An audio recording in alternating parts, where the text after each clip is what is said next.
Good morning. তো আজকে অনেকটা লেট হয়ে গেছে। এক 3 দিন ধরে লেটই হচ্ছে আমার। আজকে আর কালকে বলে নয়, এর 3 দিন থেকে কন্টিনিউ লেট হয়ে যাচ্ছে। কী করা যায় বলো তো। 8:30 পৌনে 9টা বাজে। কতটা লেট হয়েছে বলে বাসনগুলো ধুয়ে নিলাম। অনেকগুলো বাসন হয়েছিল। এখন চা করব, চা খাবো। আটা আছে, আটা মাখানো আছে, মেখে রেখেছি, রুটি করব। ছেলে পড়তে গেছে, এখনও আসেনি, আসুক ততক্ষণ আমি চাটা খেয়ে নিই। আজ বিস্কিট নেই চা দিয়ে খাওয়ার জন্য, কি করি। বিস্কিট শেষ হয়ে গেছে আমার। আজ তোমাদের দাদা ভাইকে বলতে হবে, দোকান বাজার করার আছে কিছু আমার। তেল বাড়ন্ত হয়ে গেছে। এগুলো যখন মুদিখানা দোকানে আনতে যাবে তখন বলে দেবো বিস্কুটের কথাটা। চা দিয়ে সবই, বিস্কুটটা না থাকলে ভালো লাগে না। চা দিয়ে দেখো কেমন ঘামছি, দেখো আমি পুরো, দেখেছি সকালবেলাতেই পুরো ঘেমে জল। গরমও দিয়েছে প্রচুর প্রচুর গরম। তো চলো চাটা করে নিয়ে ফ্যানের নিচে বসে তোমাদের সাথে গল্প করবো। হ্যাঁ চলো। যেদিন থেকে বাদাম এনেছে সেদিন থেকে ছেলে উঠে পড়ে লেগেছে, আমাকে বাদাম ভেজে দাও, আমাকে বাদাম ভেজে দাও। তো ছাড়িয়ে ভাজলে হবে না, মানে এই বাদামটা এভাবে ছাড়িয়ে ভাজলে হবে না, ওকে গোটা গোটা ভেজে দিতে হবে, ছোকলা সমেত ওকে ভেজে দিতে হবে। তাই দেখো গ্যাসে এদিকে আমি জ্বালিয়ে দিয়েছি বাদাম ভাজবো বলে। খেতে চাইছে বাদাম ভাজা খাবো, বাদাম ভাজা খাবো, তো ভেজে না দিলেও হয় না। আমি ওকে বলেছিলাম চোখলাগুলো ছাড়িয়ে ছাড়িয়ে ভেজে দিই, তাহলে গ্যাসটা কম পড়বে। না, হবে না, ওকে চোখলা সমেতই বাদাম ভেজে দিতে হবে। এখন বাজে হচ্ছে 4:49। জাস্ট একটু শুয়েছিলাম, 3টে 3:30 এরকম সময় একটু শুয়েছি, তো ঘুমাতে তো পারিনি, ঘুমাতে তো দেয়ই না কদিন থেকে। ঠিক আছে, ঘুমাতে দেয় না কদিন থেকে, নিজেও ঘুমায় না দুপুরবেলা, আমাকেও ঘুমাতে দেয় না। ওই যেদিন থেকে আমাদের পাড়াতে ছেলে ধরা মানে বেরিয়েছিল, আমাদের পাড়াতে আর কি এসছিল, বেরিয়েছিল বলছি, যেদিন থেকে আমাদের পাড়াতে ছেলে ধরা এসেছিলো সেদিন থেকে ও দুপুরে নিজেও ঘুমায় না, আমাকেও ঘুমাতে দেয় না। এবার আমি ভোরবেলায় উঠি, তো আমার তো দুপুরবেলা একটু ঘুম হলে একটু ভালো হয়, সে তো হয়ই না। ঠিক আছে, আজকেও হয়নি। তাই ভাবলাম বাসন আছে, দুপুরের খাওয়া 5টা বেজে গেছে, যে দুপুরের খাওয়া বাসন আছে, তাহলে বাসনগুলো ধুয়ে ওর বাদামটা ভেজে দিই। বেছেই রেখেছিলাম আমি, জানো, বাদামগুলো সব বেছে রেখেছি, ভেজে দেবো বলে বেছে রেখেছি। তো সকালবেলায় সকালবেলায় বসে বসে বেছেছি। একদম সেই ছোটো ছোটো পুটকি পুটকিগুলো আলাদা করেছি, আর মিডিয়াম সাইজগুলো এই বড়গুলো আলাদা করেছি, তাহলে না একভাবে ভাজা হয়। আর না হলে সেই ছোটোগুলো আগে হয়ে যায়, বড়গুলো আগে, ছোটোগুলো আগে হয়ে যায়, বড়গুলো পরে হয়, এরকম ভাজা হয়, কোনোটা ভাজা হয় না। তার জন্য আমি বেছে নিয়েছি সুন্দর করে। ছেলেও বেছে দিয়েছে, যে খাবে সেও বেছে দিয়েছে, সে বাঁচতে বাঁচতে আলন্ত হয়ে গেছিল লাস্টে, বাদাম বাঁচতে বাঁচতে লাস্টে আলন্ত হয়ে গেছিল। আমাদের তার আলন্ত হলে চলবে না, তাই তো।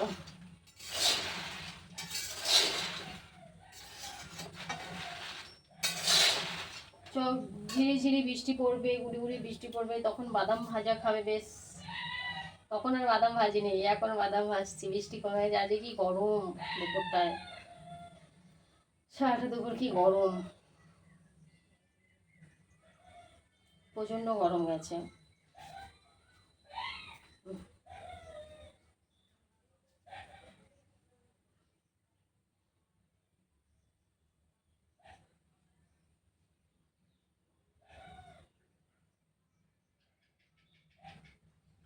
যেরকম গরম, মোটামুটি ভালো রোদ দিয়েছিল, খারাপ দেয়নি, মোটামুটি রোদটা ভালো দিয়েছিল। আর তোমাদের দাদা ভাই এনেছিল, কি দিচ্ছিস রে, গন্ধ বেরোচ্ছে কেন, নষ্ট করিস না ওগুলো।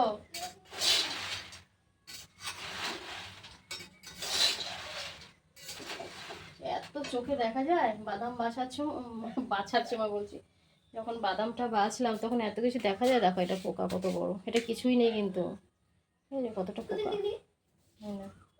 ভেতরে পোকা? দেখ, এটার ভেতরে কিচ্ছু নেই, পোকা বেরিয়েছে।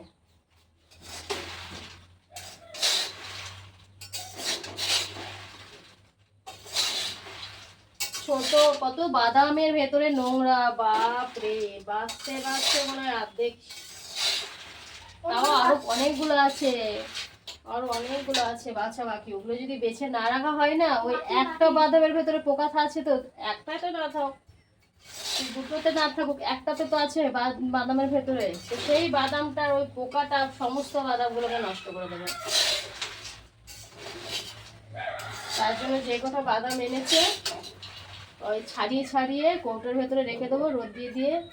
আর এ নিয়ে আবার শুকনো চামচ ভাজা খাবে নাকি, তাই করে দিচ্ছি বিট নুন দিয়ে। বাদাম আমার বেশি খেলে গ্যাস হয়, অতিরিক্ত বাদাম আবার খাওয়া ভালো না।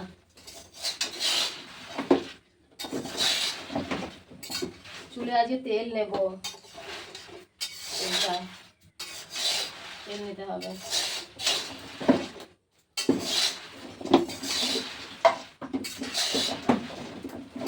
কি করছিস, আওয়াজ করছিস কেন ওরকম?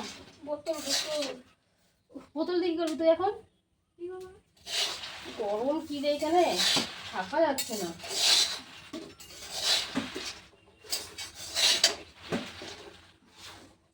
বাপরে কি গরম গো, বিচ্ছিরি গরম বাবা, অতিরিক্ত গরম, অতিরিক্ত।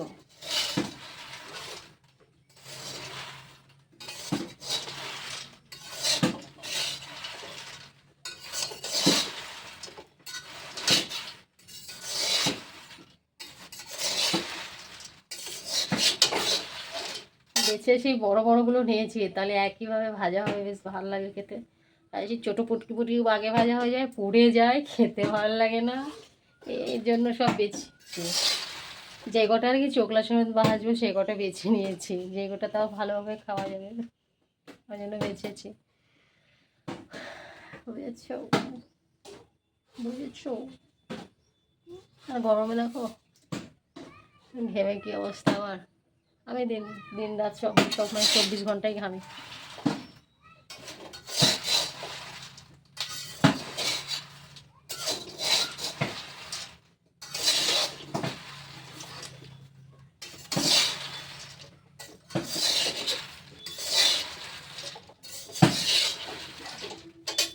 আমি দিন রাত 24 ঘন্টাই ঘামতে থাকি, বুঝেছো? আবার বোতল বার করেছিস? হ্যাঁ রে, সত্যি। হ্যাঁ, রাস্তার লোক পিপিপ করছে, রাস্তার লোক আছে তাই পিপিপ করছে।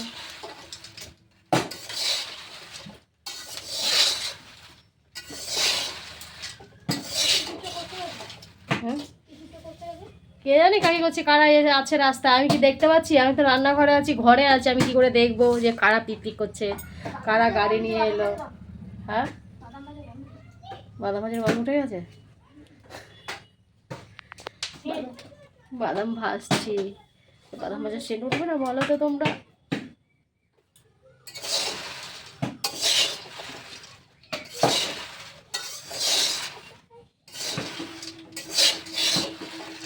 বাদাম ভাজলে তো বাদাম ভাজার সেন্ট উঠবে, তাই নাকি? দেখো অবস্থা আমার, দেখেছ ঘেমে কি অবস্থা হয়েছে, দেখো খালি, দেখো পরিস্থিতি আমার।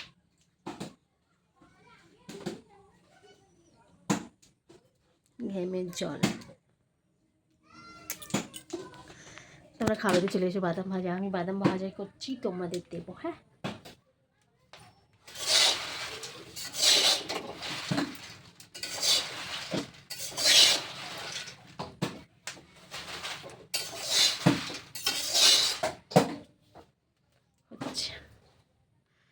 টান টান টান টান টান টান টান টান।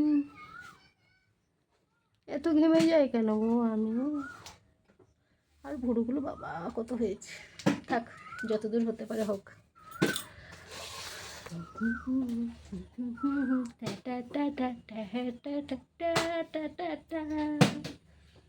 এই বাদাম ফুটে যাবে আবার নাচ দেখাতে দেখাতে। নাচ দেখাতে দেখাতে আমার আবার বাদামগুলো পুড়ে যাবে।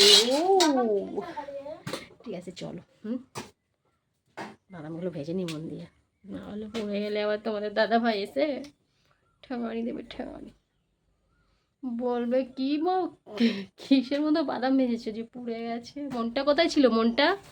হ্যাঁ, আর একটাই ডায়লগ তোমাদের দাদা ভাইয়ের, রান্না যদি খারাপ হয়, রান্না যদি খারাপ হয়েছে তাহলে বলবে কি মনটা কোথায় ছিল, মনটা কোথায় থাকে রান্নার সময়, মনটা কোথায় ছিল, মনটা তো এখানে ছিল না। মানুষটা অসুস্থ হলে যে রান্না খারাপ হয় তা না, কিন্তু রান্না খারাপ হলে মনটা নাকি অন্য জায়গায় চলে যায়। ঠিক আছে চলো, রাত হয়েছে 9টা 19, এখনো আসে না বাড়িতে।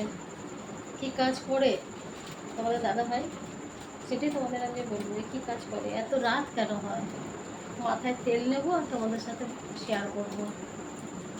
দেখো 3 দিন থেকে বলছি মাথায় তেল নেবো, তেল নেবো, তেল নেবো, তেল নেবো, নেওয়াই হয় না, নেওয়াই হয় না। আজকে বসেছি রাত 10টার সময়, 9টা 19 মানে 10টা বাজতে কতক্ষণ, এতক্ষণে রান্না বান্না শেষ করে এলাম। এখনও রুটি করিনি, আসেনি যে এখনও, কার জন্য রুটি করবো, আসবে তারপরে রুটি করবো তো, তাই না? আসুক, আসবে তারপর রুটি হবে, তার আগে রুটি হবে না তো, তার আগে রুটি করলে খাবে কে? তোমাদের দাদাভাই কী কাজ করে?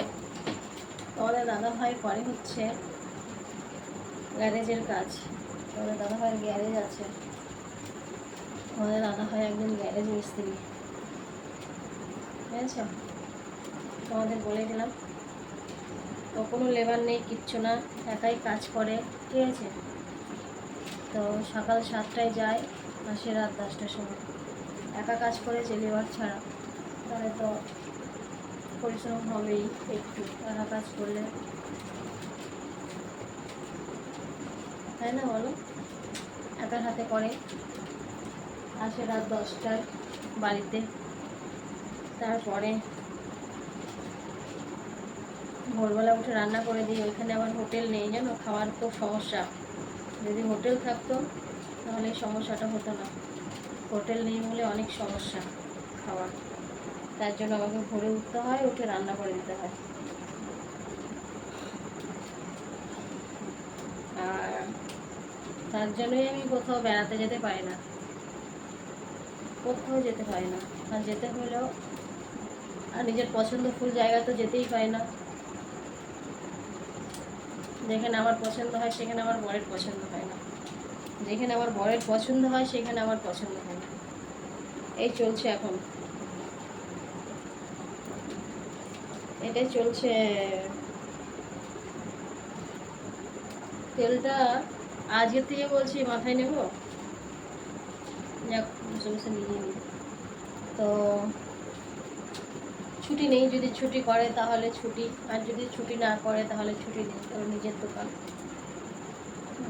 তো দোকানটা ভাড়া নিয়েছে, নিজেই তো দোকানটা চালায়, তো দোকানে যেহেতু ভাড়াই চলছে, প্রত্যেক মাস গেলে ভাড়া দিতে হয়, তো ছুটি করে লাভ নেই, তার জন্য ছুটি নেই। তোমাদের দাদা ভাই ছুটি নেই বলে কোথাও যেতে পারি না। তোমাদের দিদি ভাই দেখো তো, ছুটি নেই বলে কোথাও বেরোতে পারে না, ওই ছেলে আর স্বামীকে নিয়েই আর কি সারাটা দিন।